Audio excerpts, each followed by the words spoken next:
So we are getting closer and closer to seeing what's going on with this upcoming August chapter. What we know, thanks to the wheat, about the August chapter is that we should be seeing teasers anywhere from July 30th through August 4th. The PTB is the 9th, and the live release is August 30th. All this is subject to change. So with the anticipation of the upcoming chapter in mind, let's not waste any more time. Here's only some underrated chapters I want to see in DVD. Poppy Playtime.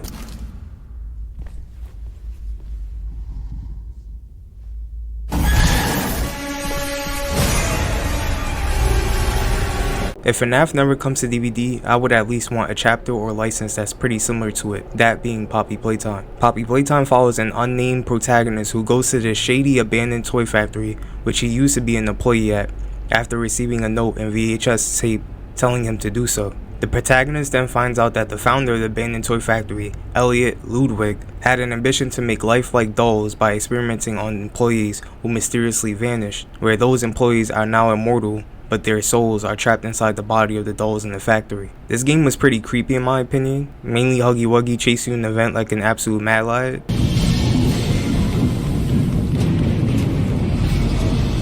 But I would heavily prefer this game as a chapter in DVD, if FNAF wasn't possible for whatever reason. It captures that FNAF-like essence pretty well while still doing its own thing at the same time, most likely because the setting is a creepy toy factory where dolls and toys alike are actually alive inside. That will of course be the map. I know this game had a spin-off called Project Playtime where instead of it being single player, it's multiplayer, where you could play as either one of the toys, which are considered monsters, or a survivor. Pretty fun game. I really like the mini games they use when playing as survivor. In that game though, you can play as Huggy Wuggy, who I can see as the killer if Behavior ever considered adding this license to the game. This character alone is pretty damn creepy, especially with those razor sharp teeth and googly eyes viciously chasing you down. But what I like about the idea of this character coming to DVD is what he could do. In Project Playtime, Huggy Wuggy can set down these miniature toys of itself that rat out the survivor's locations when they come near it or do their objective, and can spit at rapid speed for a short duration. Now though they can just copy and paste those abilities from Project Playtime into DVD, I think they could give Huggy Wuggy something that can stand out more. If Huggy Wuggy was in DVD, they can give him the miniature toys as a detection ability, but he can also use his long arms to launch himself closer to survivors, almost like a grappling gun. He can attach his arm to collision and surfaces to pull himself closer to where he's going, but not the survivors themselves. I can only imagine being at Dead Dog Saloon where you're at the generator in the main building upstairs, only to see Huggy Wuggy approaching and spring out his arms to lunge itself upstairs towards you. I think it will be really cool to see. I'm not sure if many people will want to see a crossover between Poppy Playtime and Dead by Daylight, not that I'm taking it seriously, but I am curious to see how a game like Poppy Playtime would be executed as a chapter in DVD, especially while having the toy factory as a map for the first time, unless they're saving it for someone else. And a creative long-range killer who plays like a self-grappling gun, it could give DVD that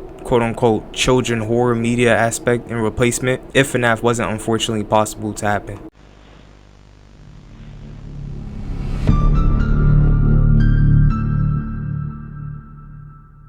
Hotline Miami.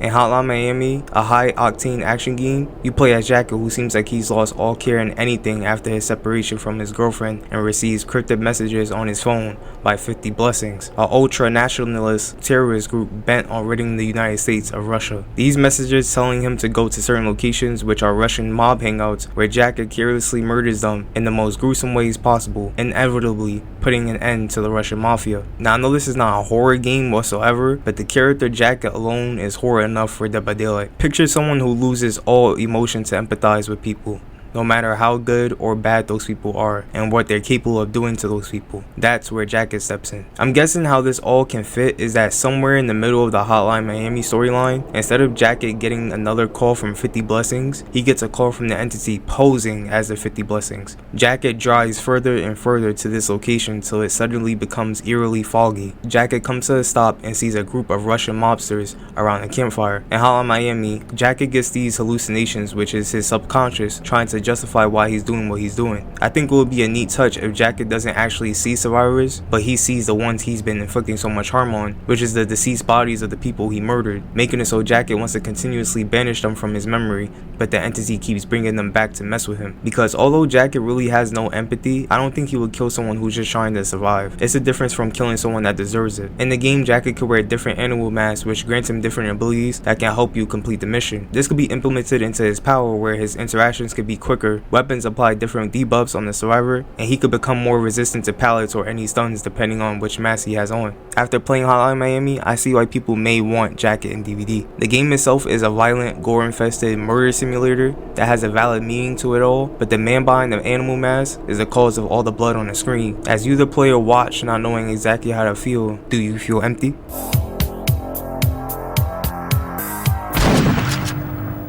Little Nightmares.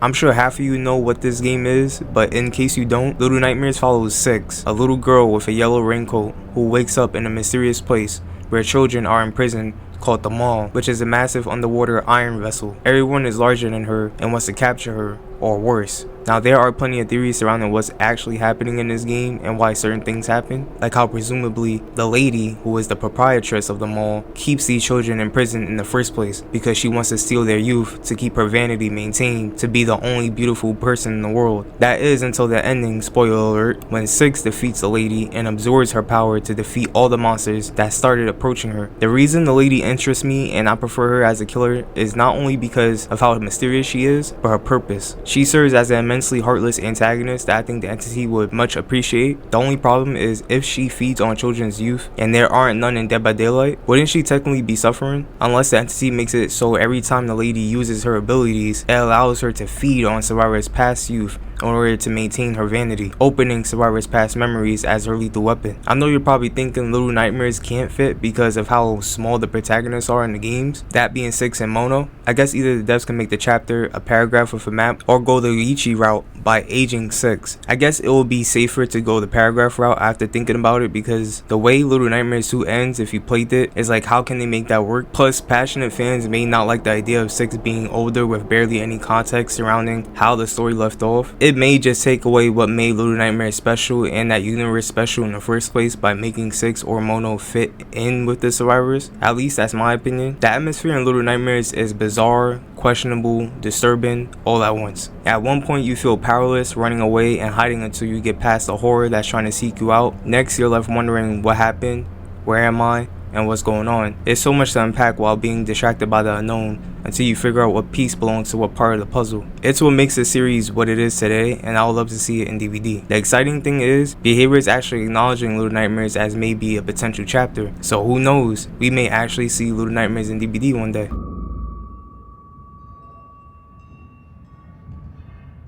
Puppet combo.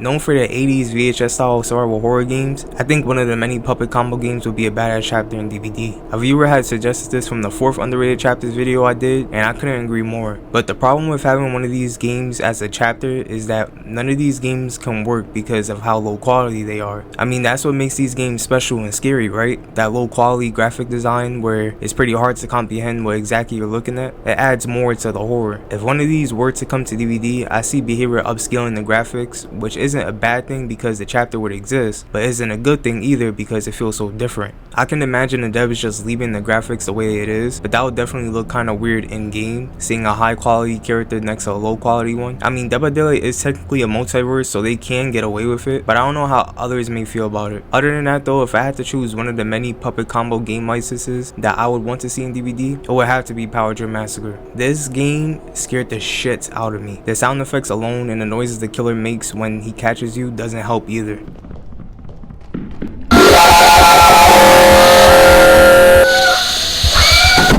I know, nightmare fuel, especially at max volume. In Power Drill Massacre, you play as a lady named Megan. Her and her boyfriend gets into a car accident which incapacitates the boyfriend, leading Megan to find help. She then finds an abandoned factory named the Brandon Sawmill and ventures inside to find help. Little does she know the dark history of that abandoned sawmill and who still remains inside. The ambience in this game makes you extremely uncomfortable, just knowing you're about to die at any moment from the drill maniac coming literally out of nowhere. It gives you that feeling that someone is watching you every turn you make, making you all the more anxious to press the sprint button. It leaves you on your toes. I feel like it's the location as well. It's dark, narrow, and you often feel like you're running in circles until you inevitably get off. It's somewhat of a queasy feeling of anticipation, knowing something is about to happen at any second. If a Power Drill Massacre chapter were to happen, which I doubt, I would hope that the devs make you feel like you're playing Power Drill Massacre by adding that feel to the maniac with the power drill when he chases you, especially when playing on the map like Brendan Sawmill, which is indoors, narrow, and dark, where the killer can seemingly come from out of nowhere. I wouldn't know what the killer would do in particular, but the killer's power definitely has to involve being undetectable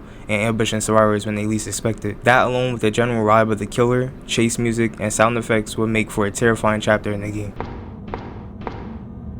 The Power Drill Massacre.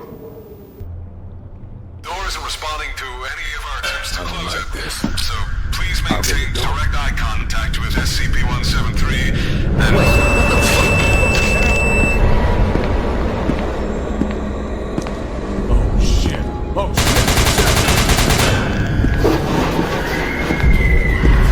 Now I'm sure you heard the creepypasta about the SCP Foundation, but if you're somehow not familiar with it, the Secure, Contain, and Protect Foundation is a secret fictional organization tasked with keeping peculiar objects and uncanny entities that violate natural law safe. In other words, containing entities that aren't suitable for mankind. There are plenty of SCPs, some more dangerous or Euclid, I should say, than others, that each have their own variety. My personal favorite is SCP-173, also known as the Sculpture. This one is weird, but if you don't know it, I'll let you do your research since this SCP obviously can't fit in DVD. Maybe an Easter egg sighting in the map behind a glass, but that's about it. Anyways, SCPs have been known in internet horror for quite a long time. I love to one day see an SCP as a killer in DVD, though it really doesn't seem possible, but who knows. The only question is, which SCP? My first pick was really the Plague Doctor, but after rethinking my decision for a more suitable and diverse power in the game, I think SCP-106, also known as the Old Man,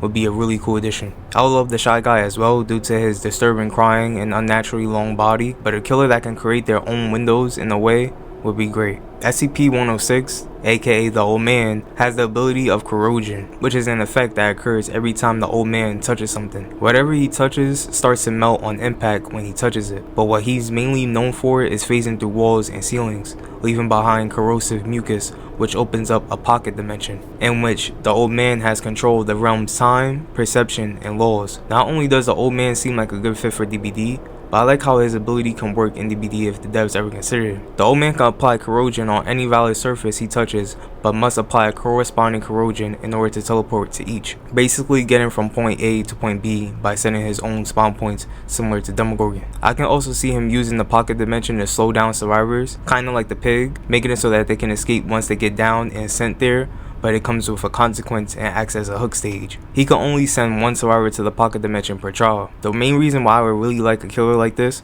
is because it would technically be like Portal meets DVD, since the Old Man would be teleporting similar to how they teleport in Portal, which I find pretty cool. But the SCP Foundation itself has a dark grimace to it. It just looks like a place where you shouldn't be or one that's not your habitat, since what lies within is nothing but obscurity, making you question your sanity and wonder, am I really here with these things? It's pretty unsettling, but it can fit in DVD perfectly if I ever had the chance, which I doubt.